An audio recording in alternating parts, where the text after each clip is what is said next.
Hi, I'm Marc Helgesen, and I'm looking forward to the Brain Days events in Nagoya this summer. I'm going to be talking about do-it-yourself Neuro-ELT, making your textbook more brain-friendly. Now, in addition to being an English teacher, I'm a textbook writer, and I can pretty much assure you that whoever wrote your textbook, no matter which one you're using, was thinking about vocabulary and grammar and language function. And I hope they were thinking about motivation and tasks, and what they probably were not thinking about was brain science.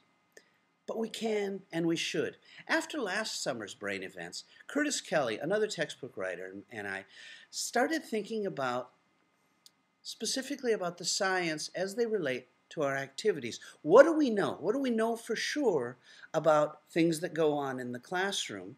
Bits of science that we can apply in order to modify our lessons. We came up with a list of brain keys. Now, brain keys are simply rules of thumb for teachers to follow in making classes more brain-friendly. And what I'm going to invite you to do in my workshop is to think about your own class. Maybe a class you taught last week, better yet, a class you're teaching next week. Think of the activities, think of what you're doing, what you're asking the students to do, and then we'll look at those brain keys. We'll look at ways to make the class better for student learning. Now, what are the brain keys? Well, for starters, go for emotion. Why emotion? Because emotion triggers dopamine, the neurotransmitter that deals with motivation and with memory. You want that in your class. Give learners choice. Yeah? Choice is very important for developing autonomy, but there's a catch. Too much choice is actually a negative. We'll look at how to make that balance. The brain likes novelty. The brain needs novelty. We need change. We need things that are fresh. We do not pay attention to boring things. Teach across the senses.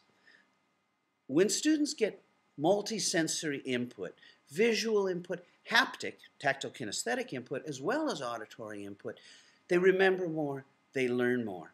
And something to think about with haptic, with movement.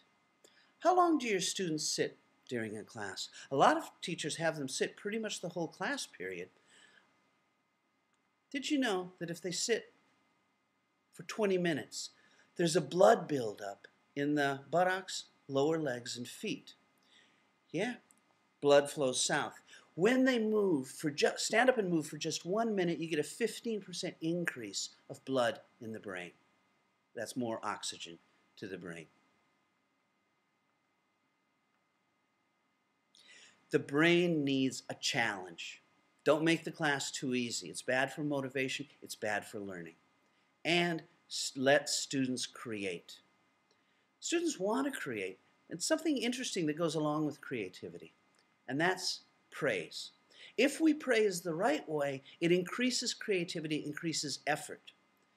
But if we praise the wrong thing, it actually decreases creativity and effort. It encourages students not to challenge themselves.